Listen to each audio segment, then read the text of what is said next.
for giving me this opportunity to speak in all front of you, and thank you all of you for supporting me throughout my journey. And I am very lucky, honestly, to be part of this school, to be a student of this school. Because जब से मैं इस school में आई हूँ 9th class से, तब से मेरी जो ग्राफ है ग्रोथ का वो हमेशा ऊपर की तरफ ही गया है। वो सिर्फ और सिर्फ यहाँ के टीचर्स की वजह से हुआ, क्योंकि यहाँ के जो टीचर्स हैं वो हर एक बच्चे को इंडिविजुअल अटेंशन देते हैं। यहाँ पे सभी बच्चों के डाउट सॉल्व किए जाते हैं। मैं सभी बच्चों को ये बात ज़रूर बोलना चाहूँगी कि वो अपने जो टीचर्स हैं उनसे अपना हर एक डाउट सॉल्व करें। वो बिल्कुल भी ऐसे नहीं सोचे बाद में पूछ लूँगा, क्योंकि इससे डाउट्स रह जाते हैं, फिर वही चीज़ एग्जाम में आ जाती है। और जब से मेरी जो 12th है वो चालू हुई, तब से नई स्कीम चालू हुई, टर्म 1 टर्म 2। टर्म 1 के टाइम तक तो ज़्यादा प्रॉब्लम नहीं थी, मैंने hundreds of practice paper solve किए और टर्म 1 हो गई। फिर उसके बाद में मैंने सीपीटी का रजिस्ट्रेशन किया। वो भी खुद मैंने अपनी मर्जी से नहीं किया था, मुझ पर बहुत प्रेशर डाला गया मेरी फैमिली की तरफ से कि आपको सीपीटी की एग्ज़ाम देनी है। बल्कि मेरा ऐसा कोई भी पहले मैंने सोचा भी नहीं था कि मैं साथ में दूंगी। बाद में फिर एक तरह से कंफ्यूजन भी था कि मेरी क्लास में सभी बच्चे कोई भी सीपीटी की एग्ज़ाम नहीं दे रहा है साथ में, और अकेली मैं ही हूँ। फिर जिससे भी मैं पूछती कि क्या करना चाहिए, तो सब ये बोलते कि तू तेरे 12th के मार्क्स भी डिक्रीज हो जाएंगे और तेरी सीपीटी भी नहीं होगी, तो दोनों तरह से रह जाएगी, ये बिल्कुल भी मत करना, इतना बड़ा रिस्क मत लेना। मैंने सीनियर से पूछा, सबने मना कर दिया। क्लास वालों से पूछा, उन्होंने भी सबने मना कर दिया। बट कुछ लोगों ने बोला, जैसे मेरी फैमिली मेम्बर्स और स्पेशली प्रिंसिपल सर, उन्होंने हमेशा बोला कि yes I will crack it. और मेरी क्लास टीचर्स, उन्होंने भी हमेशा यही बोला कि बहुत अच्छी बात है, दोनों एग्ज़ाम साथ में दे रहे हो, और टाइम बच जाएगा, अपन बाद में देते हैं एग्ज़ाम तो तुमको 6 मंथ्स एक्स्ट्रा लग जाते हैं, किसी को 12 मंथ एक्स्ट्रा लग जाते हैं। तो उन टाइम को बचाने के लिए मैंने इसके साथ में एग्ज़ाम दी।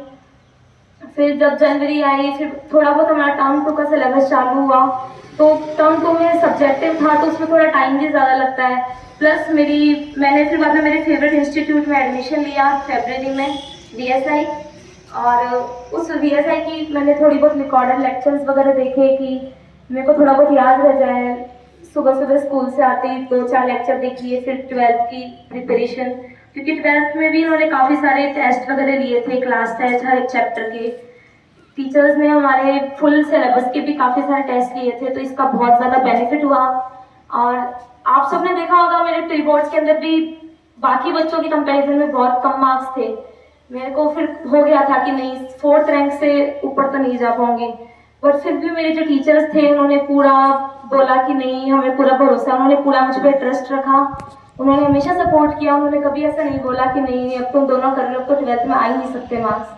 उन्होंने हमेशा ऐसा ही बोला। बट बाद में भी फुल डिप्रेशन था कि इसका पढ़ें या फिर 12th का पढ़ें। 12th में भी कम मार्क्स मुझे लाने नहीं थे, सीपीटी में भी मुझे क्लियर करना था, पर मन ही मन में ऐसा था कि हाँ, करना चाहूँ तो कर लूँगी। और जिन्होंने भी मुझे मना किया है एग्ज़ाम देने से, उनको दिखा दूँगी कि ठीक है, दोनों काम साथ में हो सकते हैं। फिर बाद में मैंने रात को क्लासेस लेना शुरू किया। फिर बाद में मैंने 10-15 दिन की छुट्टी भी ली स्कूल से कि मैं ठीक है, पहले सिलेबस कंप्लीट करती हूँ। फिर मैंने केवल 12th पे फोकस करा, क्योंकि 12th के बाद में एग्ज़ाम के और सीपीटी के एग्ज़ाम के बीच में केवल 20 डेज़ का गैप था, जो कि बहुत ही कम था। इसमें मुझे मैक्सिमम तैयारी करनी थी, और यही तैयारी मेरी मार्क्स को सजेस्ट करती। तो इसीलिए फिर मैंने सोचा कि मेन जो चीज़ें हैं, मैंने चैप्टर वाइज डिवाइड किया वो सब्जेक्ट्स को कि कैसे करना है।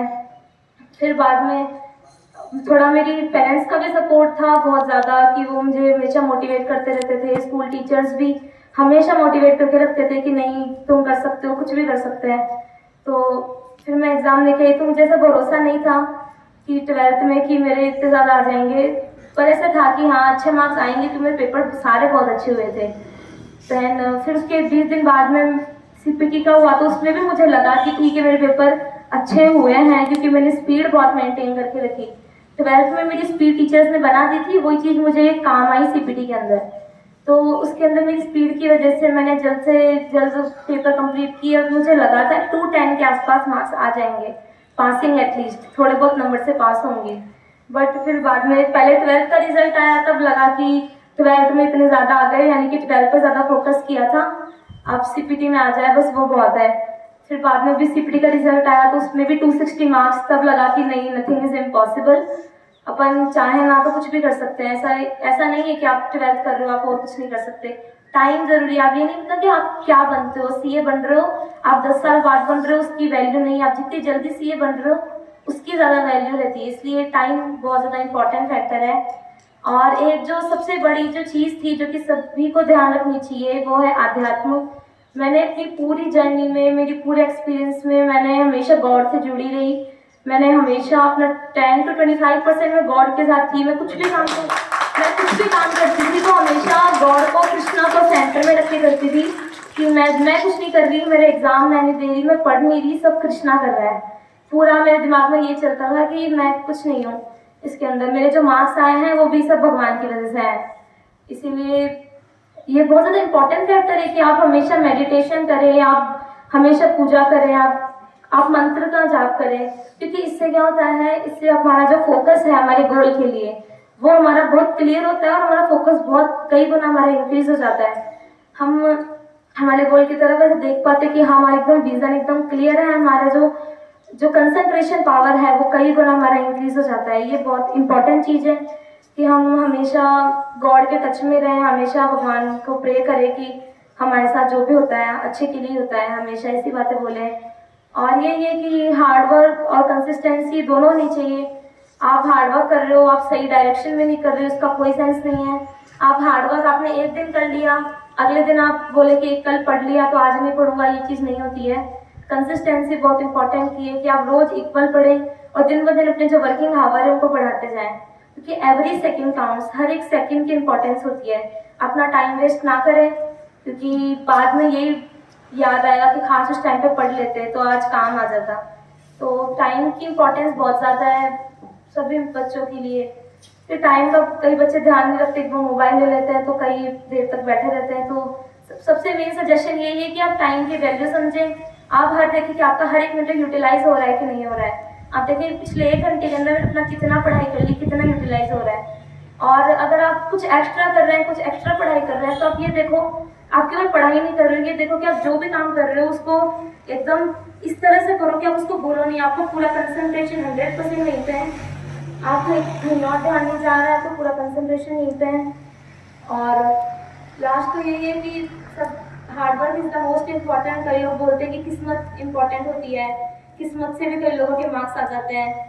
बट जैसे हेड और टेल होता है, पर सिक्का उछाल तो कई लोग बोलते हैं किस्मत है कि ठीक है हेड आएगा टेल आएगा, एक पॉजिटिव है एक नेगेटिव है। बट जिस दिन आप मेहनत करोगे तो उस दिन हेड भी आपका होगा और टेल भी आप ही का होगा। ये बहुत इंपॉर्टेंट है। Thank you very much.